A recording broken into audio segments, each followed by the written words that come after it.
Right, I'm Bob Barker for the Leading Edge Forum, and you are? I'm Louise Robertson. I'm the Chief Marketing Officer of Hubio Technologies, and I cover the whole globe. And I'm here today to talk to you. So let's start with looking at your marketing, obviously, and your CMO. What is the scope of your role? You know, in terms of where does it start, where does it stop? Is it the whole thing, or is it? The CMO is responsible for the whole customer experience and actually inputs into the brand development. Most importantly, knows the customers and the markets you're going for, and product development. So there has to be a market for you to sell a product. So I'm not your old-fashioned kind of colouring in CMO. Right. I'm looking for global opportunities. I'm looking for the markets, where they are, the size they are, who's in that market, how are they playing, are their products out of date, are their products new. You're looking for new opportunities. The CMO's changed exponentially since I started in marketing. Right. When you're building a brand, we were sectorized, so we have fleet tracking, which is a small B2B sale, so you're looking at £14 a device. We then have enterprise-wide insurance platforms, which is again is 100,000 plus. And then our biggest push is for telematics, which is aggregating driver behavioural data and feeding it back into insurers and carriers. And so there are three very different segments. Right. So therefore, I work with the chief teams in each of those, the business teams, the sales director, the commercial directors, and we put together a plan, which is very agile. So it maps out 3 years, it then maps out 1 year. I'm a great fan of agile, so it then maps out in detail the 3 months. And we have bi-weekly calls with each sector, and I speak to most of them every day. And looking at the customer as the centre of the whole thing. Yes, definitely. If you're not close to your customer, then you're failing. And the customer now has the power in B2C and B2B. The customer is driving the purchase decision. Right. So you need to know your customer intimately. Right. So second big thing, sales, alignment with sales. How are you getting on with sales? Do you have a great relationship with sales? Yeah, well, sales always blame marketing. Marketing say that sales aren't using the stuff. So to get rid of that blame culture, you have to be in with sales at the very beginning. So I've actually helped recruit the salespeople that we have, and I work with the sales directors, and I work with the sales team directly. And my biggest thing is to go out and meet customers with our team in the field.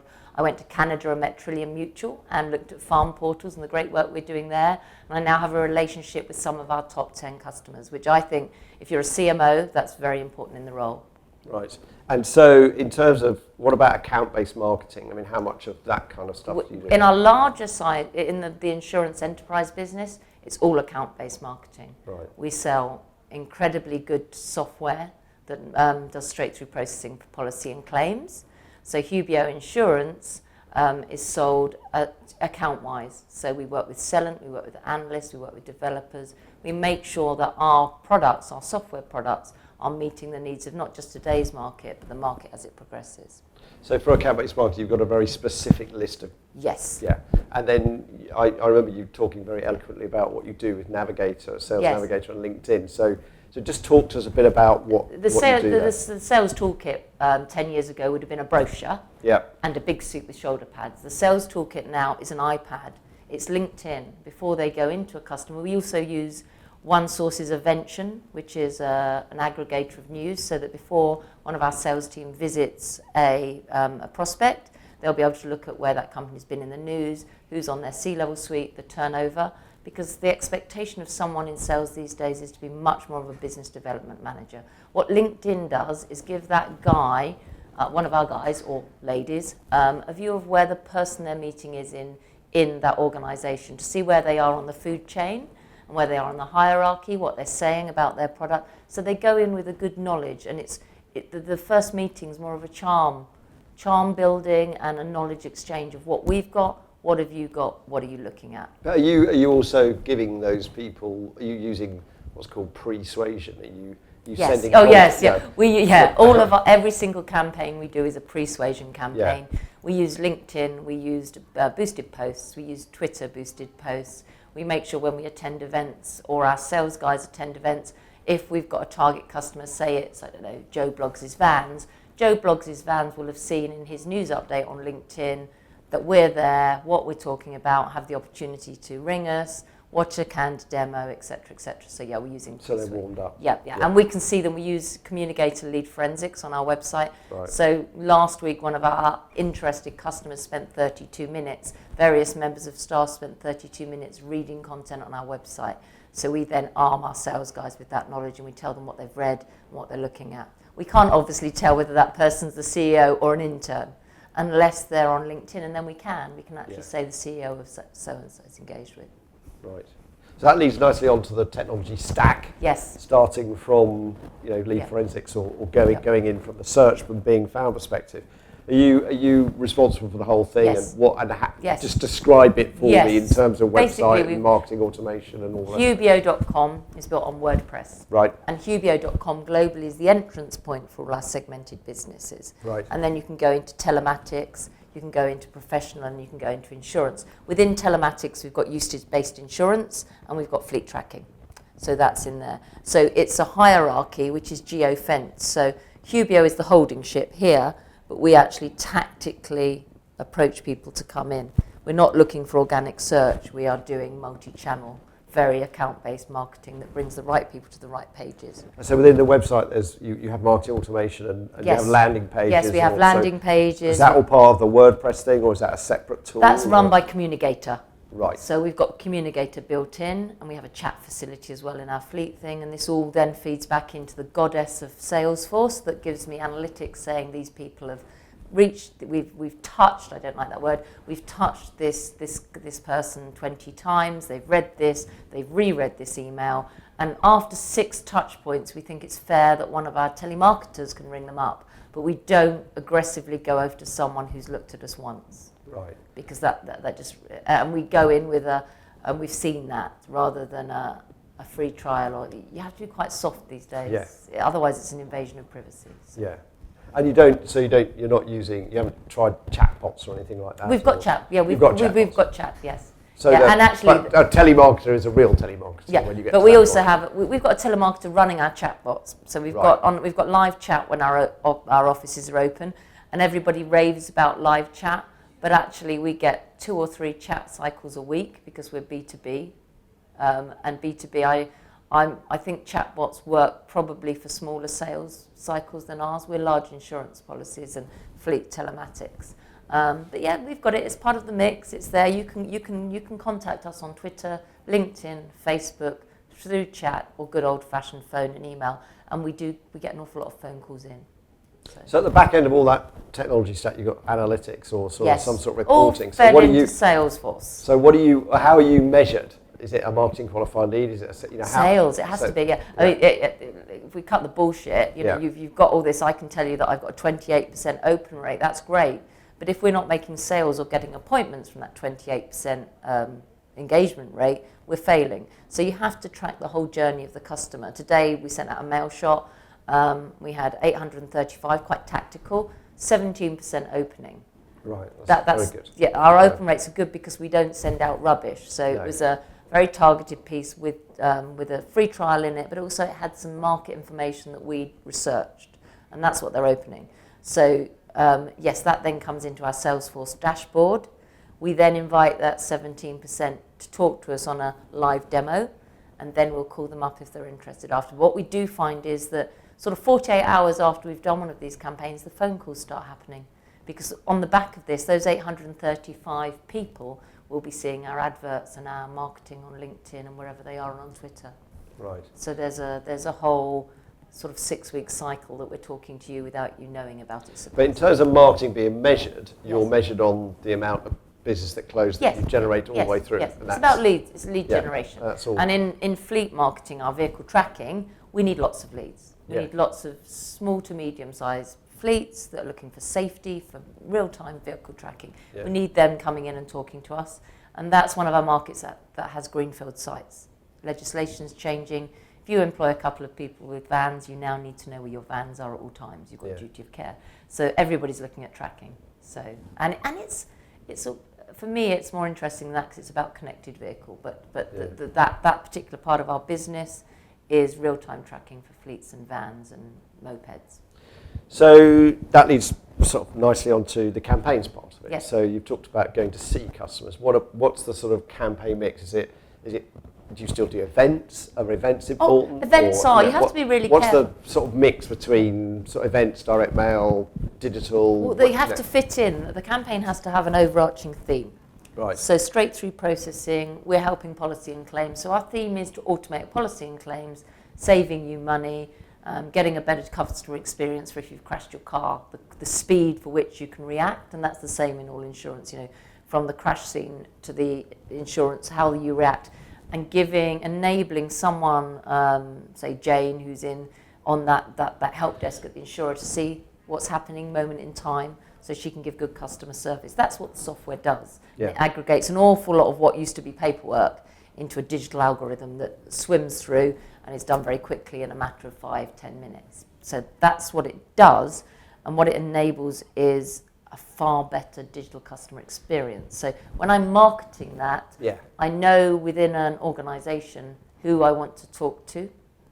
So my route to market is through, 1, the product and referrals. Right. And 2 is we're working with Celent, the analysts. Right. So they do market research with us. We've been lucky enough, we've deserved to win a few of their awards for our stuff. So we work with them to position our software as the best choice for people that are looking for policy and claims. So to sort of summarise, your campaigns are mainly really very, very targeted. Oh, yes. So you're not going to random exhibitions or anything like that? No, we know exactly where we're going. And within InsurTech, which is the sector we fit into, you could actually go to an InsurTech event, because it's the buzzword at the moment, every day of the week. Right. So what we do is we interrogate who's going to that event, who's on the panel.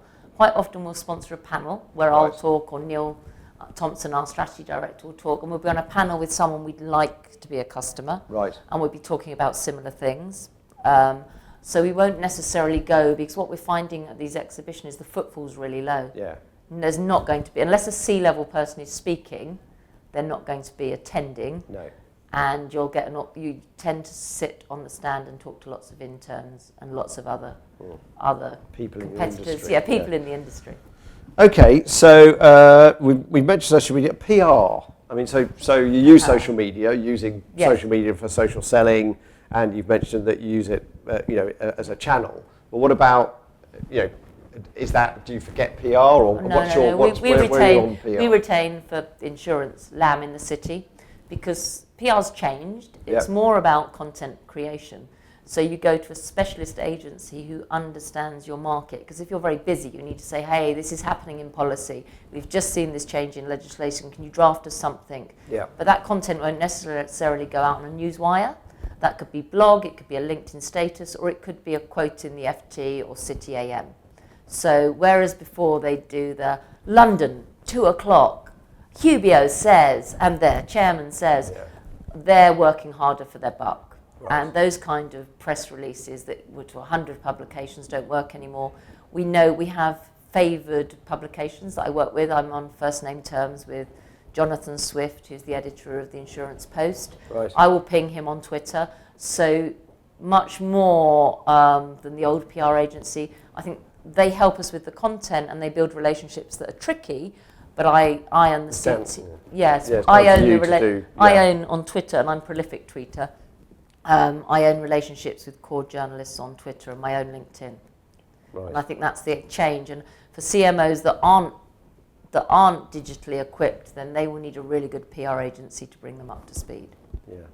Okay, and so where do you see marketing going? Or I don't want to say 5 years, but 2 years, or where do you see? What do you see things? I think marketing managers are challenged now that. When I did my marketing degree quite a long time ago, you could put a plan in place for 3 years. I was in pharmaceuticals, so it's even more cyclic. Yeah. So you license a product, you release it to a doctor, then there's this 18-week cycle that churns, there's a different leaflet. Now, because the consumers, even doctors, every consumer of a product, whether it be B2B to C, has power. So you are watching this space in real time. Yeah. So it's a very different dynamic. A startup can come in. I think my favourite startup is Powwow Now, who came along and took the old robotic telephone conferencing market by storm, by doing some creative marketing, which involved some C-level celebrities in stations that caught the eye of commuters. And I'd say Powwow now is probably, I don't know the stats, one of the best known, teleconferencing, but they came from nowhere and in 5 years are up there with the market leaders. So the question is the marketing. Yes. Everyone's got an opinion on marketing. Yes. So how are you handling that objection or that question in your organisation? They've always had a problem with marketing. They don't like a picture. And so I think you have to prepare yourself. Yeah. And you can't please everyone. But what does speak volumes is the results. Yeah. So I'm quite happy at the end of December. The pipeline for our businesses shows sales pipeline and leads in. That's my job, is to generate the leads.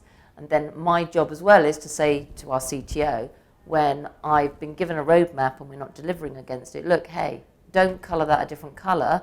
The customers are coming back on the feedback form saying they need X, Y, Z. Can we put that on the roadmap? Can we get it there? So whereas before something would be made in Germany or England, you'd be given in it, you market it, my voice is much louder because I'm directly talking to customers. Yeah. That's a very different way of thinking. And when I think good marketing departments aren't siloed anymore. No. What was your last marketing epiphany? What was the big aha you've had? What was the last one you had where you were seeing somebody speaking, or what was a big thing you thought, that's interesting? It was Alan Treffler of Pegasystems, and he did a case study on Blockbuster video, which lots of people have done, but he did it with a different inference. It was like, I think we all know that Netflix approached Blockbuster for funding, turned it down. So he turned that on its head, and it was that epiphany moment that you may be doing really well in what you're doing in your market now, but you have to be aware of these startups and you have to see where the market's going. Yeah. And can I personally tell a story? Because I was I came from pharmaceuticals, and then I worked for Agfa, and my biggest competitor was Kodak. And the reason I left Agfa when I was 28 was because I did market research that said the world would go digital with Saatchi. Agfa did not listen. Instead of thinking digital, they took a mini lab, processing lab that is like a combine harvester side, and made it that big and sold them to Tesco. So I learned very early on in my marketing career that if your company isn't moving with the trends to move out of there and get, I went straight headlong into digital, which I've loved ever since. But I think you have to be very aware of the trends. You have to be reading the news on where life in general. And how are you doing that within Hubio? I mean, is there a process? We have a news feed absolutely every day that covers our markets. Right. We trawl. We have an intern that trawls all Twitter, all feeds, everything. Forbes, Inc. Everywhere you can possibly get inspiration. I also participate in an awful lot of startup communities, insurtech, fintech. I'm in the fintech experience. I'm in a fintech influencer on the list, but I tend to listen to startups and see where they're going, and then work out whether, because there's a load of unicorns out there. Is this a real startup, or is this just lipstick on a piece of software? Louise, thank you. That was really great. Thank you for your insight. Thank you for having me.